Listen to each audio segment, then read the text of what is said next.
آئی G F C Balochistan south major general Bilal Sarfraz Khan نے Baloch residential college تربت کا دورہ کیا۔ دورے کا مقصد نوجوانوں کو مثبت سرگرمیوں اور قومی یکجہتی کی طرف راغب کرنا تھا۔ اس موقع پر طلباء نے پاکستانیت کے موضوع پر ٹیبلو اور تقاریر پیش کیے، جنہیں حاضرین نے بھرپور سراہا۔ نوجوانوں کے جذبے اور وطن سے محبت کو آئی جی ایف سی بلوچستان نے قابل تحسین قرار دیا۔ میجر جنرل بلال سرفراز خان نے اپنے خطاب میں کہا کہ تعلیم یافتہ نوجوان ہی قوموں کی تقدیریں بدلنے کی صلاحیت رکھتے ہیں۔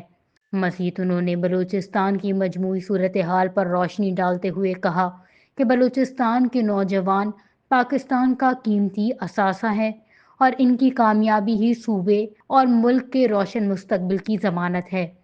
کالج انتظامیہ اور طلباء نے آئی G F C Balochistan south کے اس دورے کو خوش آئند قرار دیا۔ جنوبی بلوچستان میں امن و ترقی کے لیے ایف سی بلوچستان ساؤتھ کی خدمات کو سراہا۔